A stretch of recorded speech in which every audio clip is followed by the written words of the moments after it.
बिस्मिल्लाहिर रहमानिर रहीम। अस्सलामु आलैकुम আমার প্রিয় ভাই ও বন্ধুগণ, আল্লাহুম্মা সাল্লি আলা মুহাম্মাদ ওয়া আলা আলি মুহাম্মাদ। আমাদের ইসলামের তারিখে তিনটে বড় বড় লড়াই হয়েছিল। আর ইসলামের প্রথম ফিতনা আর বড় ফিতনা, এমন বড় ফিতনা আজ পর্যন্ত পুরো দুনিয়ার মুসলিম উম্মার উপরে ছড়িয়ে পড়েছে। ও ফিতনা জঙ্গে জামাল, জঙ্গে সফিন আর জঙ্গে নরওয়ান। আর যত ফিরকা এই লড়াই এর পর থেকে শুরু হয়েছে। আজকে আমরা দেখছি যে আমাদের ইন্ডিয়া, পাকিস্তান, বাংলাদেশ, দেওবন্দি, ওয়াহাবি, তবলিগি, এর আগে যত ফিরকা এসছে মুছে গেছে দুনিয়া থেকে। এদের অবস্থা কি হবে আল্লাহ জানে ভালো।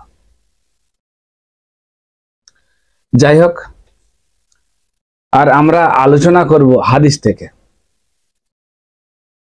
আর এই লড়াইয়ের ব্যাপারে সাল্লাল্লাহু আলাইহি ওয়াসাল্লাম কি বলে গেছেন।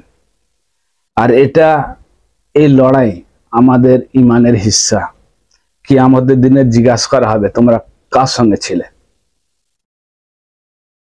আর আমরা আলোচনা করব জঙ্গে জামাল নিয়ে, কেননা এখানে দুইজনেই এলেবাদ ছিলেন। মা আয়েশা রাদিয়াল্লাহু আনহা ছিলেন, আর অপর দিকে ছিলেন মওলা আলী আলাইহিস সালাম। আর আমরা আহলে সুন্নাত কুরআন মাজিদ ফুরকানে হামিদের পরে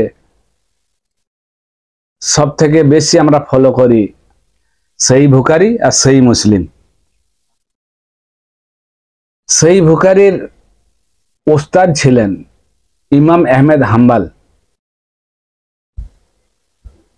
ওনার একটি কিতাব আছে ফাজাইলে সাহাবা, আর ওই কিতাবের আন্তর্জাতিক নাম্বার 1903।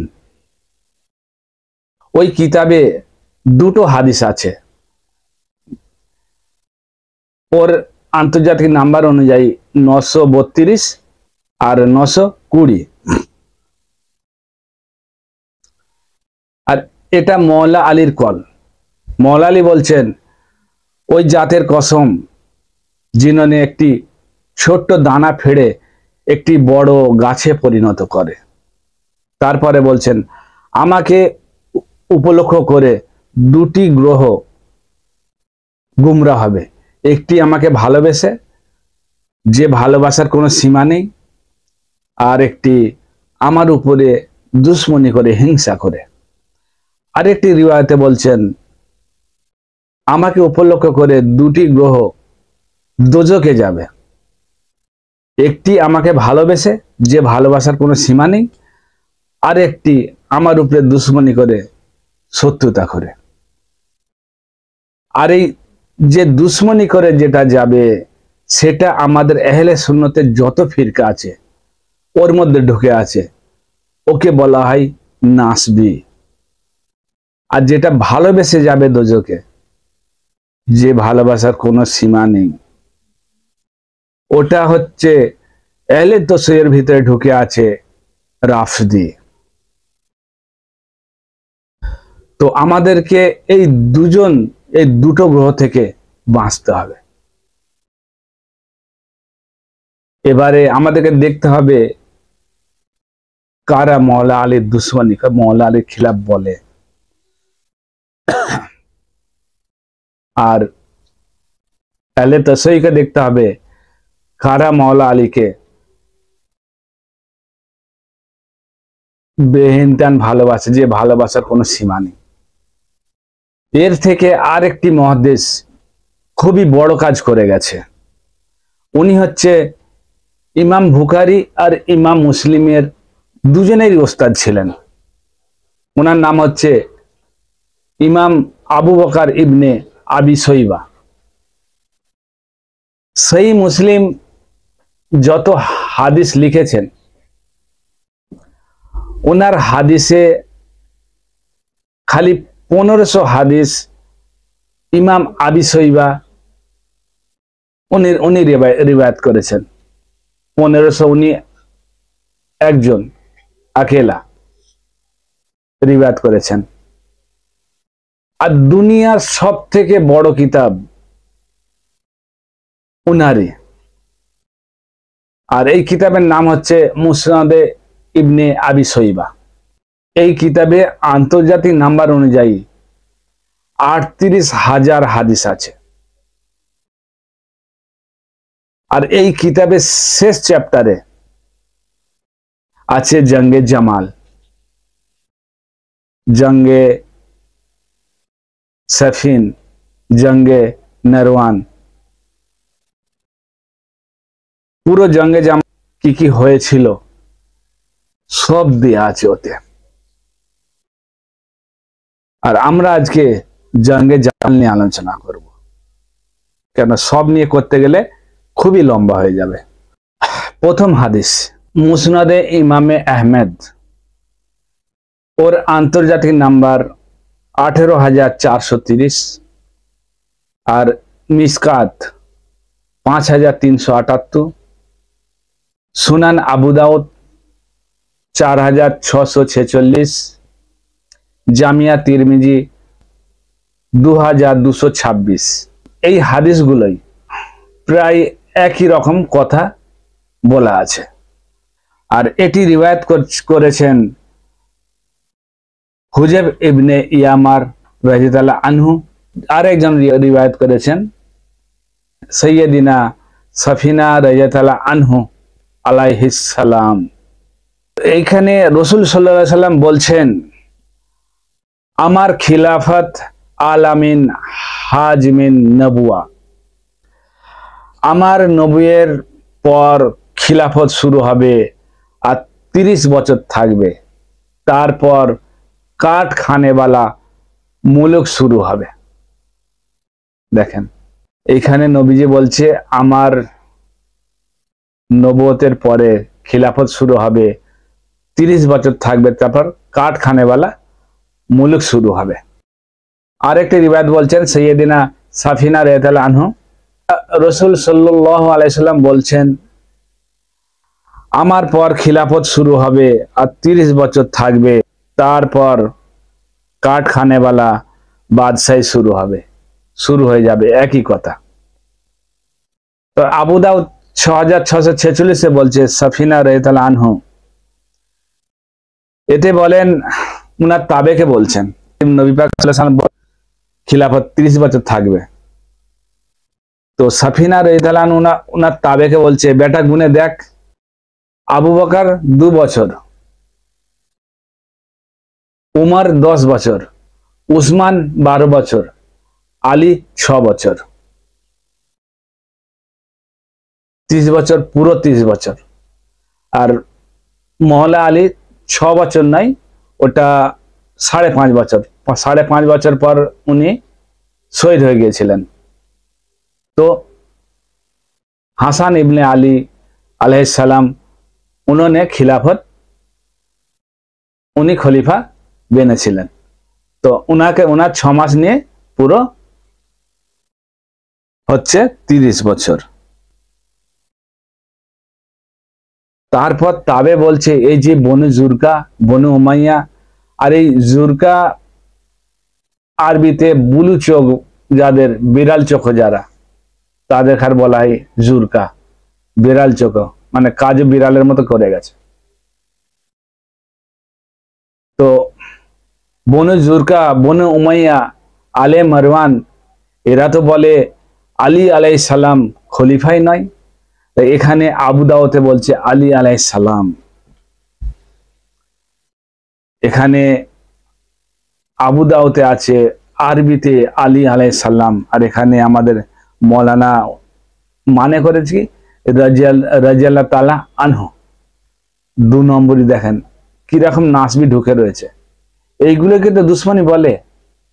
খালি এতে নাই, আবু দাউদে নয়, এতেও আছে, সেই বুখারীতে 6,318 আর 3,748, 3,748 আছে হুসেন আলাইহিস সালাম।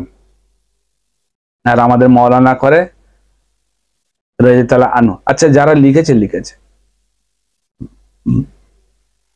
আজকের যারা মৌলানা তারা তো আরবি জানে, পড়ছে, দেখছে, ওরা বলে না কেন? কার ভয় করে? নিশ্চয়ই এদের দিলে আল্লাহর ভয় নেই। আল্লাহর ভয় থাকলে এত বড় মিথ্যে কথা বলতে পারে? যাই হোক, এরা তো বলে আলী আলাইহিস সালাম খলিফাই নয়। তখন সৈয়দিনা সাফিনা রাদিয়াল্লাহু আনহু রেগে গিয়ে বললেন, এরা পিঠ থেকে মিথ্যে কথা বলছে, যেখান থেকে ওদের বদ হাওয়া বের হয়। দেখেন এখানে কি বলছে, যে মওলা আলীকে খলিফা মানে নে, ওর মতো নোংরা নেই। আরেকটি হাদিস, সুনান আবু দাউদ 4607 নম্বর, জামিয়া তিরমিজি 2676 নম্বর, মিসকাত 165 নম্বর, এসব আন্তর্জাতিক নম্বর অনুযায়ী। আর এটি রিওয়ায়াত করেছেন ইরবাজ বিন সারিয়া রাদিয়াল্লাহু আনহু। ইনি বলছেন, একদিন নবী করিম সাল্লাল্লাহু আলাইহি সাল্লাম খুতবা দিচ্ছিলেন। যখন খুতবা দিচ্ছিলেন, চোখ ভরা পানি, বুকের ধড়কন তেজ হয়ে গেছে। সবাই আমরা ভাবছি নবী করিম সাল্লাল্লাহু আলাইহি সাল্লাম আমাদেরকে হয়তো খুব শীঘ্রই বিদায় জানাবেন। তারপর নবী করিম সাল্লাল্লাহু আলাইহি সাল্লাম খুতবায় বলছেন, আমার পর যারা বেঁচে থাকবে তারা দেখবে একে অপরের মতের মিল থাকবে না। দিনের মধ্যে নতুন নতুন বিদআত শুরু হয়ে যাবে, আর তোমরা এই বিদআত থেকে দূরে থাকবে। আর বলেন, আলাইকুম সুন্নতি সুন্নতি খলিফায়ে রাশেদিন আল মেহদিন। আমি যেসব হুকুম তোমাদেরকে দিয়েছি এইসব সুন্নত, আর খলিফায়ে রাশেদিন সুন্নত মানবে, দাঁত দিয়ে শক্ত করে ধরবে, আর বিদআত থেকে দূরে থাকবে। সব বিদআত গুমরাহি। আর সুনান নিসাইতে রিওয়ায়াত আছে, আর সব গুমরাহি দোজখে যাবে। আরো কয়েকটি হাদিস, মুসনাদে আহমেদ 11790, সুনান নুসাই কুবরা 8457, এটি রিওয়ায়াত করেছেন আবু সৈয়দ খুদরি রাদিয়াল্লাহু আনহু। একদিন নবী করিম সাল্লাল্লাহু আলাইহি সাল্লাম বাড়ি থেকে বেরিয়ে এলেন। কিছু আগে যাবার পর উনার জুতো মুবারকটি ছিঁড়ে যায়। তারপর জুতোটা নিয়ে আলীকে দিলেন, আলী এই জুতোটা সেলাই করে আনো। তো আলী, মওলা আলী নিয়ে উনি সাইডে বসে গেলেন জুতোটা সেলাই করতে। রাসূল সাল্লাল্লাহু আলাইহি সাল্লাম উনার সাহাবাদেরকে নিয়ে একটু আগিয়ে গেলেন। আগিয়ে গিয়ে সবাইকে বলেন, এখানে একটু দাঁড়িয়ে যাও, আলীর জন্য অপেক্ষা করি। আর মওলা আলী ওখানে মন দিয়ে জুতো সেলাই করছিলেন। তখন রাসূল সাল্লাল্লাহু আলাইহি সাল্লাম বললেন যে আমাকে আল্লাহ নবী বানিয়ে পাঠিয়েছে, আর আমি এই কোরআনের তনজিলের খাতির কাফেরদের খিলাফ তলোয়ার নিয়ে লড়াই করেছি, জিহাদ করেছি। আর তোমাদের মধ্যে একটা ভাগ্যবান আছে, সে মুসলমানদের খিলাফ তলোয়ারের লড়াই করবে, জিহাদ করবে কোরআনের তাফসিরের খাতির। আর এই তাফসিরটা কি? সূরাতুল হুজরাত আয়াত নাম্বার 9। এখানে আল্লাহ পাক বলছেন, যদি কোনো মুসলমান গ্রহ বাগী হয়ে যায়, শত্রু হয়ে যায়, তো ওদের খিলাফ তোমরা কিতাল করো, জিহাদ করো, লড়াই করো, ততক্ষণ না ওরা তওবার জন্য প্রস্তুত হয়ে যায়, ততক্ষণ লড়ো। এই হচ্ছে তাফসীর। আর রাবি বলছেন এখানে হযরত আবু বকর আর হযরত উমরই প্রস্তুত ছিলেন। তখন হযরত আবু বকর বলছেন, ইয়া রাসূলুল্লাহ, তবে কি ওই ভাগ্যবান আমি? তখন রাসূলুল্লাহ বলেন, না। রাসূলুল্লাহর জবান মুবারকে না ছিল না, খুবই কম না বলতো। তো তারপর ওসমান রাদিয়াল্লাহু বললেন, ইয়া রাসূলুল্লাহ, তবে কি আমি ওই ভাগ্যবান? বলেন, না, তুও নয়। তখন রাসূলুল্লাহ বললেন, ওই যে ভাগ্যবান, ওখানে যে আমার জুতো সেলাই করছে। তখন সব সাহাবারা ছুটে মাওলা আলীর দিকে আগিয়ে গেলেন, গিয়ে বলেন, ই আলী, তোমার জন্য একটা খুশির খবর এনেছি। তখন মাওলা আলী মুচকে মুচকে হাসছে। তখন সবাই বুঝে গেলেন যে এ খবর প্রথম থাকতে মাওলা আলীর কাছে আছে। এই যে আমাদের আহলে সুন্নাতের উলেমাগণ কি বলে জানেন?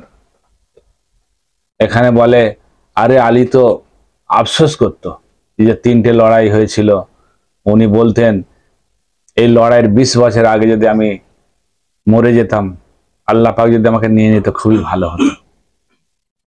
এই রিওয়ায়াত আছে, কিন্তু এই ওলেমারা এরা পুরো রিওয়ায়াত পড়ে না, পুরো বলে না, আধা বলে, পুরো সত্য এরা বলে না।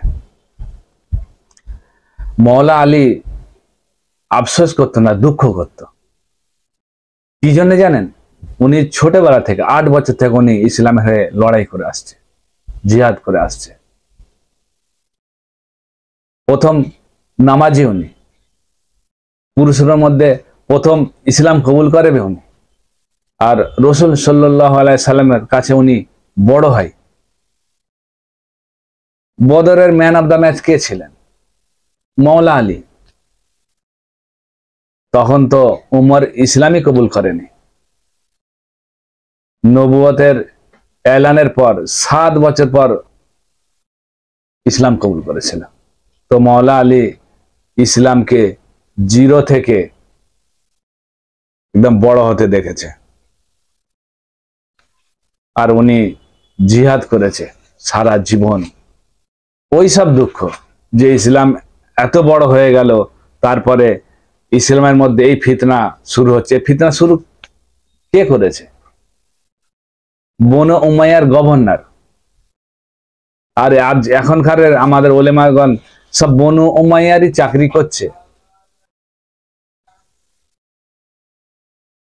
যাই হোক, আমাদের আলোচনা খুব লম্বা হয়ে যাচ্ছে।